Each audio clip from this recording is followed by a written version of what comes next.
So if you go back to 1793, being called a terrorist wasn't an insult. It was actually a compliment. Right, which sounds completely wild to us today. Totally wild. I mean, it was literally a badge of honor worn by government officials during the French Revolution. Like Maximilien Robespierre and his regime, they used the term to describe their own actions. Yeah, state-sanctioned violence. Exactly. Violence designed to eliminate the enemies of this new political order they were building. They wanted to establish a republic of virtue, and they truly believed terror was just, swift, severe justice. It was violence committed by the state to defend itself, not against it. Right. And fast forward a couple of centuries, and the definition has completely flipped. Yeah. So today, we are pulling apart this massive, fascinating stack of study notes for our deep dive. We're looking at the historical evolution, the legal frameworks, and the modern strategies of global terrorism. Yeah, and the backdrop for this visual representation we're exploring has completely shifted. We're moving from dusty historical archives to this glowing digital web of global connections. We are basically tracking how political violence evolved from Robespierre's guillotine into this highly sophisticated digital war for the narrative that, you see on your phone every single day. And that historical flip is really the perfect entry point. It sets the baseline for today, because this deep dive isn't just an academic history lesson, right? It's about understanding the modern information ecosystem that you, the listener, navigate all the time. Okay, let's unpack this. Because if you want to fight something, or even just, comprehend it, you have to define it first. Right, which brings us to the first major hurdle. Yeah, the most shocking revelation in these materials is that the global community, officially, has not figured out what terrorism actually is. It's true. I mean, the United Nations has developed multiple treaties. They've got financial tracking frameworks, Security Council resolutions. But no actual definition. Exactly. They have never managed to lock down a universally accepted legal definition of terrorism. Which is crazy. Why is that so hard? Well, the diplomatic gridlock is just absolute. Because of the blurred lines between terrorism, armed resistance, and national liberation, different states view the use of force through entirely different geopolitical lenses. So a group that one nation calls a dangerous terrorist organization, the nation right next door might call a vital proxy force. Or a legitimate resistance movement. Yep. Yeah. There's this famous quote in the sources from a 1974 UN address by Yasser Arafat. He said, "The difference between a terrorist and a freedom fighter is who defines the struggle." Wow. Yeah, that really hits the nail on the head. It's like trying to nail jelly to a wall. That's exactly it. When the definition of a crime depends entirely on the political vantage point of the judge, a universal consensus is basically impossible. But, while the diplomats are stuck, the academics do have a working framework. The materials highlight thinkers like Alex P. Schmid and Bruce Hoffman. Right, and what's fascinating here is how they distill it down. Schmid and Hoffman argue that terrorism is political violence, where the immediate victims are, well, they're just a symbolic tool. The core thread here is that the violence is just the envelope, right? The fear is the actual message inside. Exactly. The real target is a much broader audience. The society, a rival faction, the government. It's a communicative strategy. And this brings up the concept of propaganda of the deed. Which goes way back, right? Yeah, it was coined by Karli Pisacane and adopted by 19th century anarchists. The idea is that a violent act communicates a political message way more effectively than, say, a speech or a pamphlet. The violence guarantees an audience. Yeah. But okay, if violence is a message, the way that message gets delivered has radically changed over time. Radically. We've moved from the structured groups of the 20th century to the highly decentralized threats of today. Right, because we used to have these rigid top-down hierarchies, Right. like the Basque separatist group ETA in Spain, or the early days of Al-Qaeda. They had distinct chains of command, but that structure is vulnerable. If you take out the leadership, the whole thing crumbles. So they adapted. Yeah. And we see this shift to decentralized cells and ultimately what gets called the lone wolf. Yes. Though it's important to note, this isn't just a modern jihadist phenomenon. The materials point to the 1995 Oklahoma City bombing as an early blueprint for this. Timothy McVeigh and Terry Nichols. Right. Right-wing domestic extremists. They didn't have a central command. They were inspired by a white supremacist book called the Turner Diaries. It really marked an early instance of this lone wolf strategy. And we see that pattern repeat. The materials bring up the August 2017 attacks in Barcelona and Cambrils, the 17A attacks. Yeah, those attackers radicalized locally in Spain. They had no direct contact with the core organization of ISIS. They were just inspired online, right? Right. Because ISIS leaders like Mohammed al-Dani were actively telling followers not to travel to Syria, but to just attack at home with whatever they had. Exactly. But this brings up a huge debate in the academic world. I have to say, I've always struggled with this lone wolf label.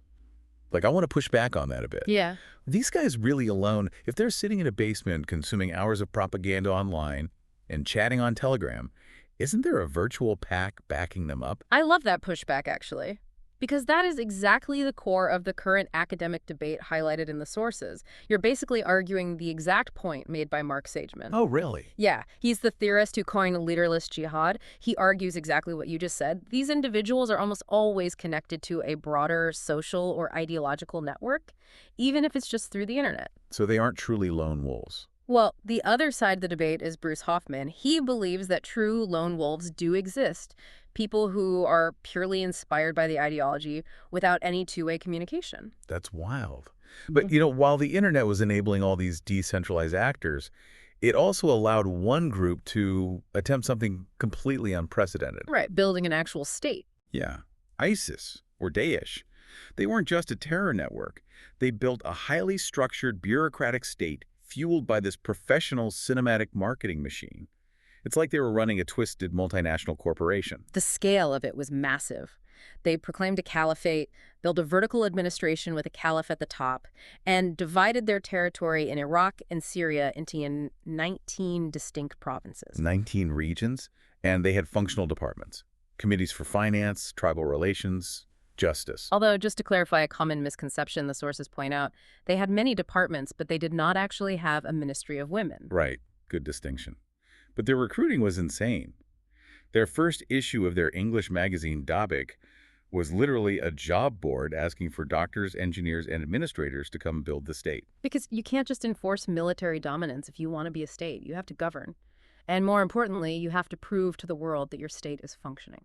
Which explains the propaganda shift. The materials say that between 2014 and 2017, they produced over 1,200 videos. And the most shocking detail about those videos, in the territories they actually controlled, the dominant narrative wasn't executions. Wait, really? Because in the West, that's all we saw in the news. I know. But locally, it was all good governance videos. They showed repaired roads, bustling markets, operating courts. They needed to prove the caliphate function to maintain local legitimacy. They were using a full-blown transmedia strategy. Like, it wasn't just a couple of grainy videos. They had magazines Dabiq and later Rumiyah in English, Al-Naba in Arabic. Plus the Al Hayat Media Center for International Content and the AMAC agency. AMAC was wild to read about. It was explicitly designed to look like an independent, objective wire service. Yeah, they used it to build credibility, tricking people into thinking it was independent news. And when they did do violent content, those execution videos explicitly mimicked Western video games and cinematic aesthetics, right? To maximize the emotional impact and virality. Absolutely. First-person camera angles, high-def, slow motion. But there is a crucial statistical reality here that often gets missed in Western media. What's that? While Western victims got all the media attention, the vast majority of victims in those ISIS execution videos were local Arabs and Muslims. Wow. So it was largely a tool of internal control. Exactly. So how do we fight this? Because you're dealing with an enemy that uses hybrid warfare, combining military, information, and cyber tactics. Right, which is a concept tied to military thinkers in the sources like Hao Liang, Wang Xingsui, and Russian General Valery Gerasimov. And you can't just shoot an idea. So how do democracies strike back? Well, the first thing the materials stress is the danger of fighting dirty. Acting outside the rule of law. Yes. If a state suspends civil liberties or uses extrajudicial violence, it actually strengthens the terrorist narrative. It proves their point that the state is corrupt and oppressive. So the response has to be institutional, like the UN's 2006 global strategy, which was really pushed forward by the trauma of 9/11. And we also see highly evolved intelligence coordination at the national level. Look at Spain. Right, because of their long history with ETA. Exactly. They created CITCO to integrate all their intelligence. And they did major penal code reforms in 2015 to specifically target foreign fighters. Because what was the number? Like 223 Spaniards had traveled to join Daesh, right? Yes, over 200. So Spain made it a criminal offense just to travel abroad with the intent to join or to get trained online. But the battleground has shifted again. It's now heavily on the digital front. The European Union has this mandate that tech platforms must remove terrorist content within 1 hour. Speed is everything because of how fast things go viral. And this is where you, the listener, come in. Because there's this concept of mass self-communication coined by Manuel Castells. It means we are all nodes in this network now. When you share information, you are an active part of this ecosystem. If we connect this to the bigger picture, it fundamentally changes power dynamics. Robert Entman explains this with the cascade activation model. How does that work? In the past, the government dictated the narrative frame. They passed it to traditional media, and the media passed it to citizens. A neat little triangle of institutions, media, and citizens. But the internet shattered that triangle, didn't it? Completely shattered it. Now the algorithm does the work. The battle for truth doesn't happen through official channels. It happens right in your social media feed. So what's the ultimate weapon against these terror narratives if it's all algorithms now? According to the sources, the ultimate weapon is civil society. Look again at Spain's history with ETA. Analyst Luis Hilera notes that ETA's narrative wasn't just defeated by the police. Right, it was Basque civil society rejecting the violence. Exactly. They prioritized the memory of the victims over the perpetrators' justifications. When the people actively reject the violence, the narrative collapses. So we've covered a massive amount of ground today, from Robespierre's guillotine to the UN's definition gridlock. We've seen how violence is just a message, and how that message decentralized into digital lone wolf networks. And we saw ISIS build a terrifying transmedia bureaucracy. Yeah, mimicking video games and publishing job boards. And finally, we looked at how democracies fight back using the rule of law, EU tech regulations, and civil memory. And honestly, being well-informed about how these narratives are constructed, that makes you immune to the manipulation of hybrid warfare. It really does. And I want to leave everyone with a final, somewhat provocative thought based on the sources. Let's hear it. Today, private tech platforms might actually have more capacity to counter terrorist narratives than sovereign states do. Because they own the battlefield. Right. They control the servers, the communities, the algorithms. So if the ultimate battle against extremism is a battle of ideas, are we really comfortable with private tech CEOs holding the digital keys to what narratives survive and which ones disappear? Oh man, that is a heavy question to mull over. It really shifts how you look at the apps on your phone. Well, thank you for joining us on this deep dive. Keep questioning the narratives in your feed, and we will catch you next time.